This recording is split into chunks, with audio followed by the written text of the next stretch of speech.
같은 걸 보고 이렇게 관점이 다를 수 있다 이런 얘기를 하는 건 거지. 선생님이 한 가지 더 얘기해 볼게. 한 가지 더 얘기하면 자 이제 또 퀴즈를 하나 가볼게. 문제도 안 나고 퀴즈야. 자 선생님은 이제 퀴즈를 한번 가볼게. 자 여기 누가 있지? 사슴하고 다람쥐.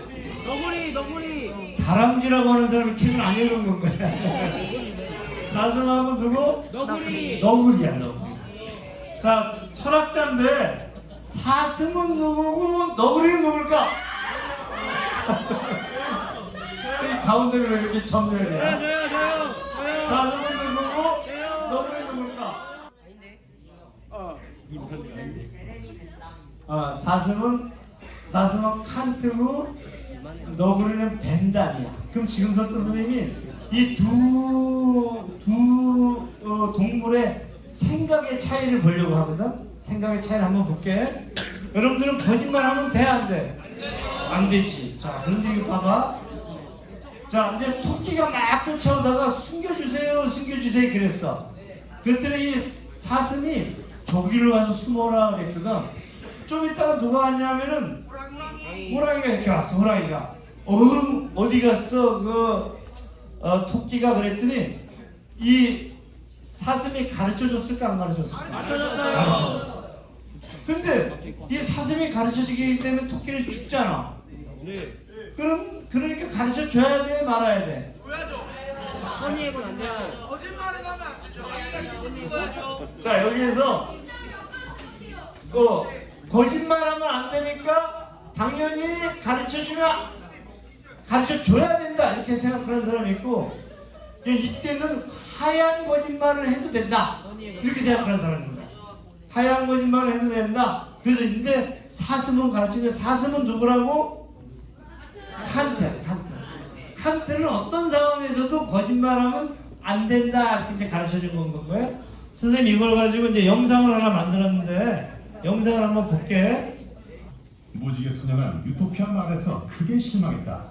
유토피아 마을이 이 정도라면 정말로 정의 저울에 올릴 정의를 찾을 수 있을까 하는 숨이 나왔다.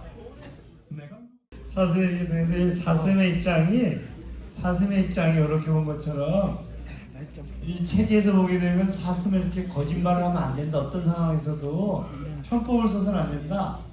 그리고 내가 무슨 행동을 할 때 여러분들이 엄마를 도와드릴 때 엄마한테 도와드리면 용돈을 주겠지 이런 생각을 하고 하면 안 된다는 거야. 무작정 그냥 그 선의의 마음으로만 해야 된다. 그래서 은혜를 갚는다고 나는 대가를 바라지 않는다. 이런 게 이제 사슴의 입장이 있는 거예요. 자, 한번 보세요. 선생님 이제 여기 보면 엄마가 있어. 엄마가 이제 막 돌아가시려고 하는데 이제 엄마는 이제 암이 걸려갖고 한 3달밖에 못 산다고 생각을 해보세요. 그런데 자녀가 엄마를 보러 오다가 불행하게도 교통사고를 나서 죽었어. 그러면 그 자녀가 죽었다는 것을 엄마한테 얘기해야 될까? 얘기하지 말아야 될까? 얘기해야 될까? 얘기하지 말아야 될까? 자, 얘기해야 된다고 생각하는 사람.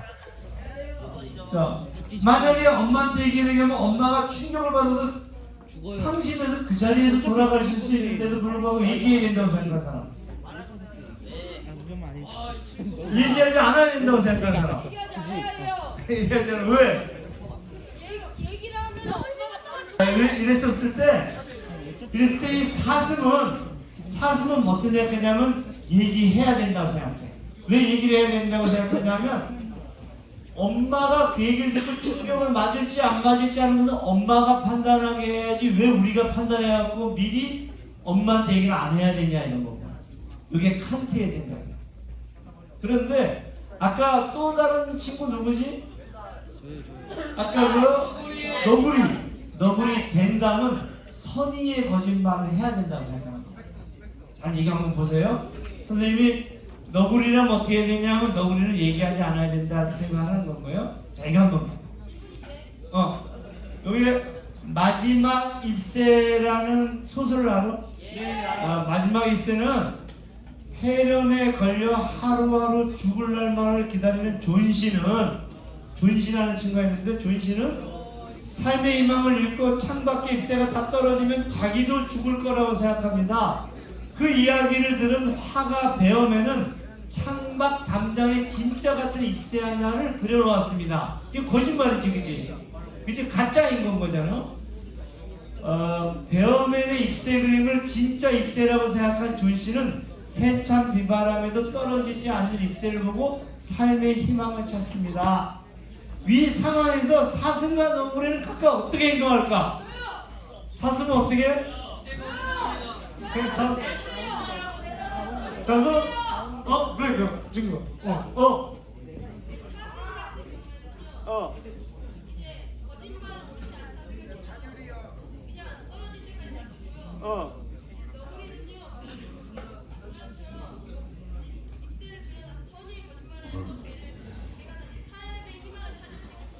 맞아. 사슴은 어떻게 하냐면은 거짓말이니까 그려놓으면 안 된다고 생각하는 건가요. 그리고 너구리는 선의의 거짓말을 해야 된다. 자, 이제 그 주기 전에 질문 하나. 어떤 입장이 옳아? 윤리적으로. 너구리요. 너구리 선의의 거짓말을 해야 된다. 오케이. 자, 그래서 이제 선생님이 얘기하고 싶은 것은 뭐냐면 이게 사슴과 너구리가 생각하는 윤리가 다르다는 건가요. 아까 선생님이 제일 처음에 할 때 누구하고 누구였다고? 제일 처음에 시작할 때 두 동물 비버하고 하이에나가 달랐지. 지금 누구하고 누가 달라? 너구리하고 사슴이 달라. 자, 그러면 너구리는 철학자가 누굴까? 아까 얘기한 것처럼 벤담이고 사슴은 누구라고? 칸트. 자, 이렇게 행위의 동기와 의무, 즉 도덕법칙이 중요해. 도덕적인 것에 있어서 도덕적인 것만이 옳고 좋아. 이게 이제 칸트라는 사람이고, 다수의 행복, 즉 결과가 중요해. 결과가 중요하다는 건가요? 과정보다도. 결과적으로 얘기를 하면 엄마가 돌아가실 수가 있거든. 그래서 많은 사람들이 결정한 것이 옳아서 다수결을 지지하는 것이 지금 얘기한 것처럼 이렇게 벤담인 겁니다. 어때? 생각하기에 따라 다 다르죠, 그죠? 생각하기에 따라 동일한 것이 다 다르다 이거야? 자, 근데 어떤 중학생이 아까 그 선생님 글을 읽고 엄마랑 대화를 했어. 엄마한테 뭐라 그러냐면 이렇게 얘기를 했어. 나는 대부분 잘 모르는 사람이나 엄마가 느끼는 재미는 못 느꼈는데 사슴은, 아까 지금 사슴이지? 사슴은 너무 짜증났어. 엄마가 왜 그 정도면 완전 신사인데? 신사면 뭐야? 완전 개꼰대인데 지당하신 말씀만 하고 그런 사람이 아빠면 자식은 빡칠 듯. 하긴 뭐 그럴 수도 있겠다. 다행히 그 사슴은 평생 독신으로 살았어. 다행히 자식도 없었고. 그럼 그렇다면 다행이구만. 칸트는 결혼을 안 했어. 그래서 이제 이런 얘기를 한 건가요?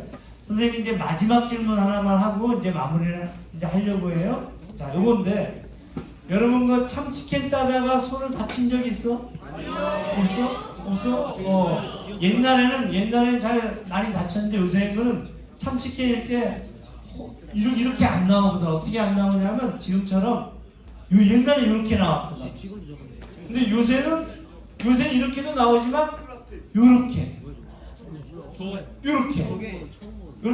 나왔던 것이 호일처럼 나오잖아, 그렇지? 호일처럼 나오는데 안 다치는데 지금 선생님이 중학생 아이들의 대화를 들려줄 거거든. 중학교 아이들의 대화를 보면 참치캔 따는 얘기야. 참치캔 따는 얘기를 한번 들어볼게. 근데 선생님이 얘기하고 싶은 건 뭐냐면 참치캔을 따다가 손을 베면 이렇게 얘기할 수가 있어요. 어느 회사 제품이야. 왜냐하면 참치캔을 딸 때 지금 얘기한 대로 이렇게 호일처럼 만들면 금속이 아니라 이렇게 호일처럼 만들면 다칠 수가 없다는 거예요. 그 다음에 또 질문이 하나 더 있어요. 어느 회사 제품이야? 회사가 잘못이지? 그 다음 또 하나 더 얘기하는 게 있어요. 그게 뭐냐면 정부는 뭐 하고 있었어? 정부는 그렇게 위험하게 만들지 못하게 법으로 규제를 했으면 그렇게 만들지 않잖아. 그러니까 여러분들이 부지에서 아무리 실수를 하더라도 다치지 않게 할 수가 있거든. 정부가 또는 회사가. 자, 선생님 이거 볼게요. 이 할머니는 어떤 할머니냐면 79세 할머니인데 맥도날드에서 보면 이제 맥도날드에서 커피를 산 건 거야. 그래서 커피를 사가지고 이 할머니가 운전을 하다가 덜컹이하고 쏘는 건 거예요. 할머니가 3도 화상을 입었어요. 할머니는 3도 화상을 입으니까 할머니가 잘못했어? 커피 회사가 잘못했어? 할머니가 잘못했잖아. 근데 할머니는 커피 회사를 대상으로 소송을 제기했어. 할머니가 잘못했는데 소송을 제기했는데 회사가 웃었어. 뭐라고 웃었냐면 할머니 당신이 잘못해놓고 무슨 회사에다가 소송을 하냐 했더니 할머니가 이렇게 얘기를 했어요. 온도가 이렇게 높지만 않았으면 내가 실수를 해도 옷만 젖었지 3도 화상을 안 입었을 거라는 말. 참치캔을 타다가 내가 실수를 하더라도 이게 호일처럼 만들었으면 나는 다치지 않았을 거라는 말. 그러니까 회사가 어떻게 생각했냐면 만약에 그렇다면 우리가 보상을 해주마 하고 치료비를 한 100만 원 정도 주려고 했어요.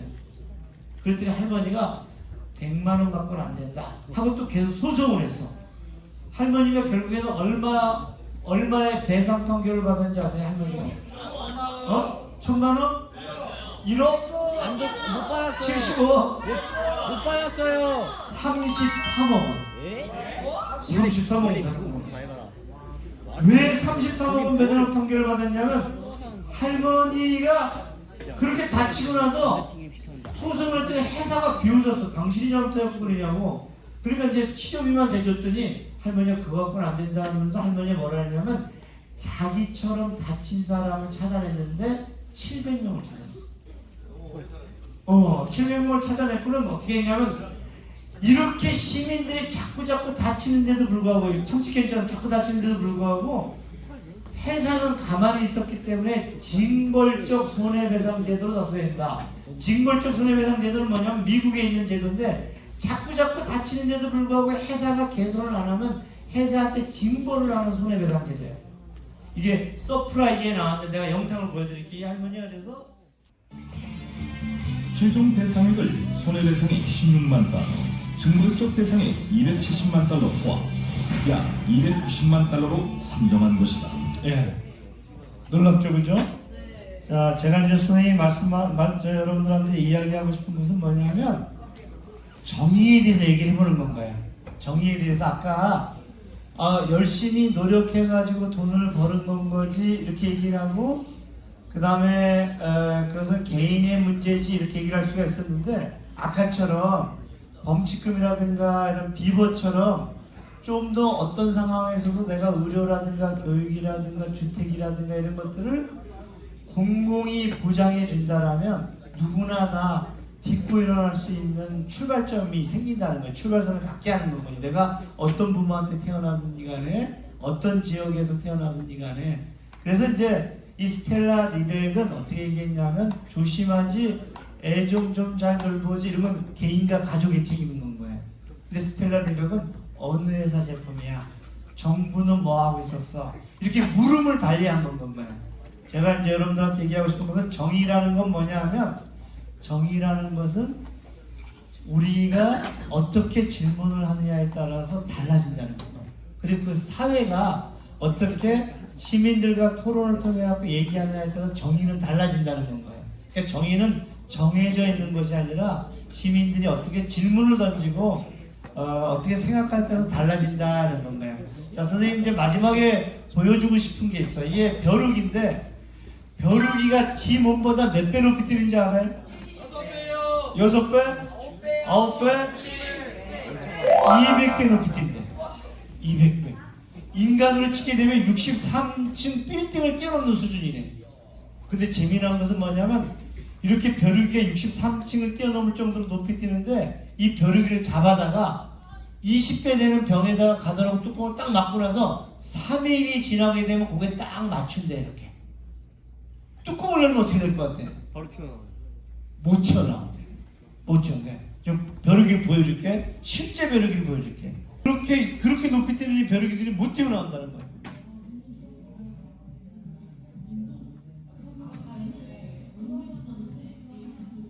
벼룩이를 3일 동안 놔두는 건 거예요.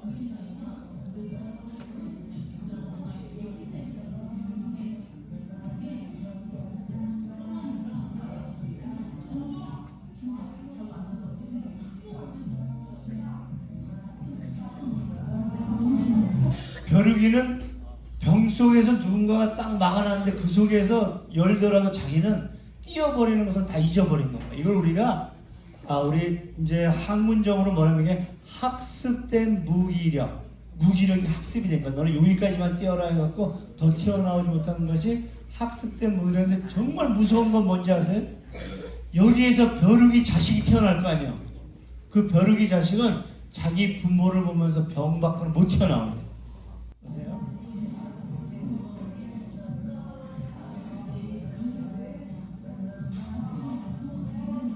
자, 요게 이제 선생님이 얘기하고 싶은 것은 맨 마지막에 정의라는 건 뭐냐면 누가 우리에게 이것이 정의야. 참치캔을 따다가 손을 대면 조심하지, 애좀 자극지, 개인과 가족 문제를 삼아야 돼. 비버처럼 생각하면 안 돼. 이렇게 우리에게 누군가가 이렇게 가르쳐줘서 병뚜껑을 열더라도 못 튀어나오고 있는 것은 아닐까?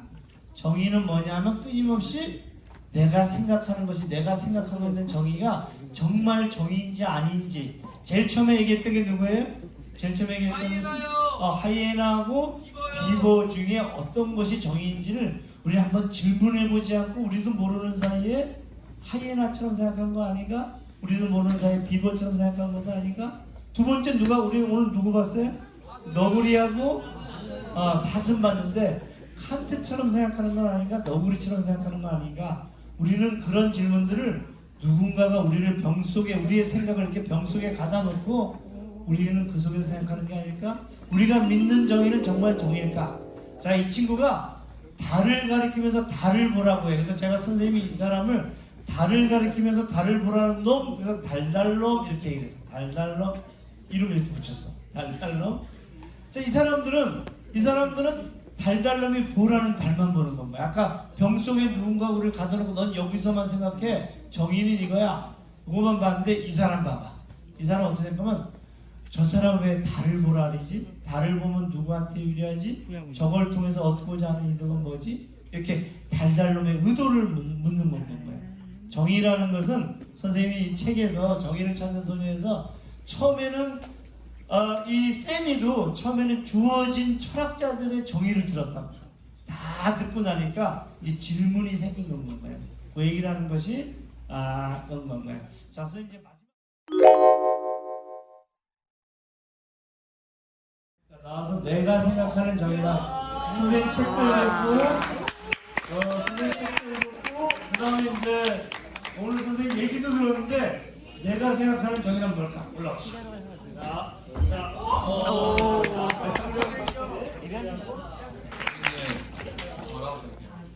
여기 있는 사람 모두라고 생각해요. 왜? 정의는 제가 만드는 거잖아요.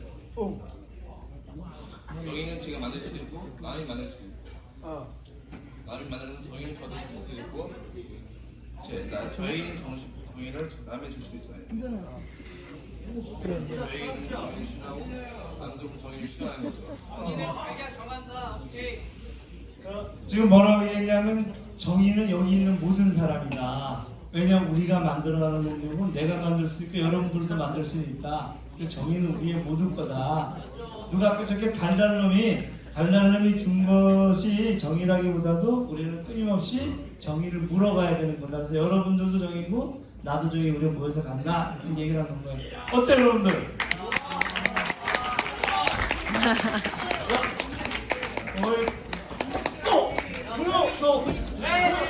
왜 나타나?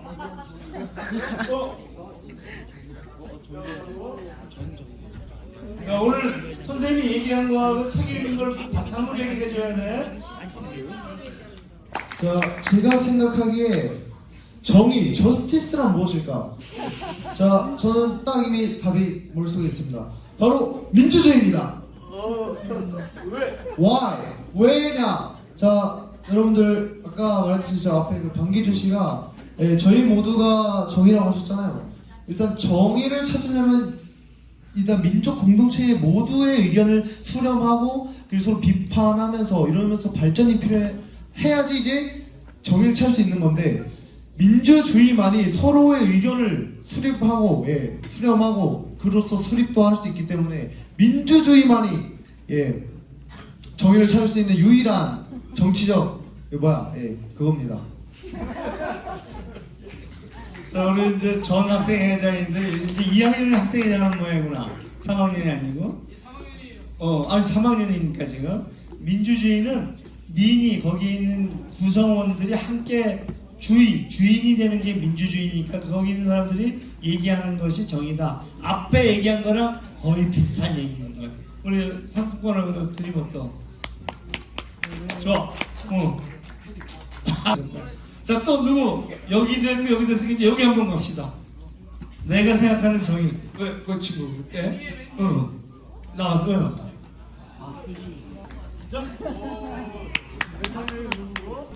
내가 생각하는 정의는? 저는 정의가 없다고 생각해요. 왜?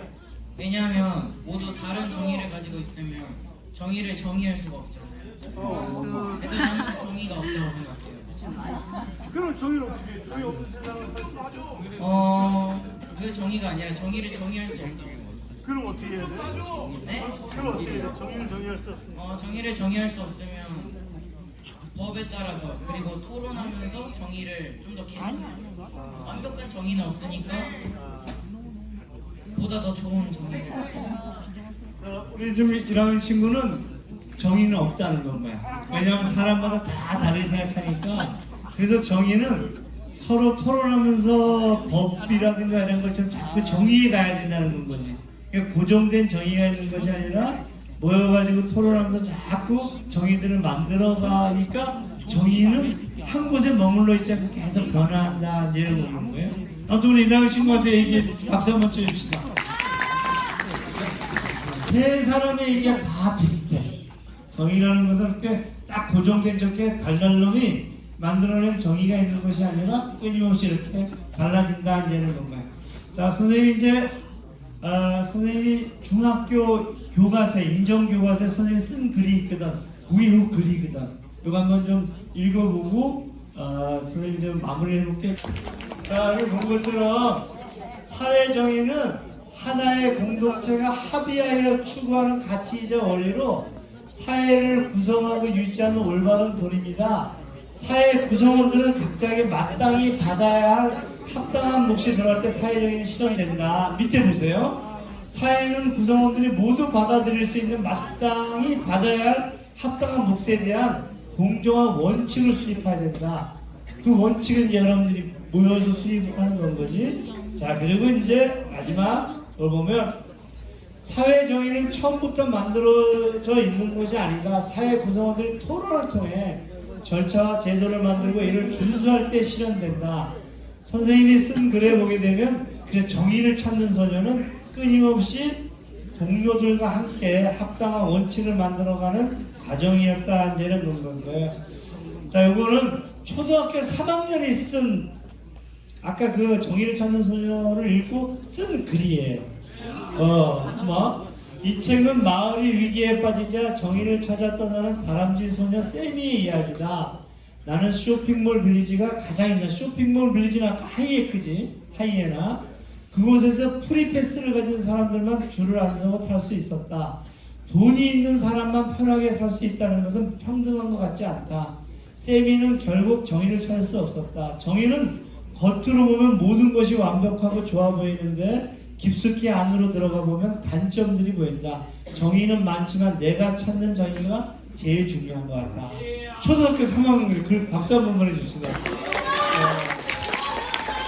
근데 선생님은 여기서 조금 고칠 게 있다고 생각해. 선생님이 여기서 고칠 거는 어떤 것을 고쳤으면 좋을 것 같아? 맞춤법. 글씨체. 또. 맞춤법 또. 저희 평등하지 않다는 이유가 없잖아요. 좋아 또. 정의 찾는 소녀를 입고 찻소를 정의 찾는 소녀를 이렇게 줄인 거니 또 이게 선생님은 마지막 얘기하고 싶은 거죠. 그렇지. 정의는 많지만 내가 찾는 정의가 제일 중요한 것이냐? 우리가 찾는 정의가. 정의는 우리가 모여가지고 여러분들이 함께 찾는 건가다 이런 건가요? 자, 그래서 선생님이 이제 이상이 일상이 되도록 상상하라 했을 때 여기서 이상은 뭐냐면 꿈이지, 그지? 정의인 없는 거야. 현실이 되도록 우리 함께 상상해 봅시다. 이게 선생님의 책에 대한 얘기고, 여러분들이 그런 각자가 모여서 우리가 되었고, 우리가 이 공동체, 여러분들이 중학교도 공동체잖아. 공동체의 정의를 찾는 그런 우리 사회의 좋은 시민들이 되기를 진심으로 기대하겠습니다. 오늘 고맙습니다.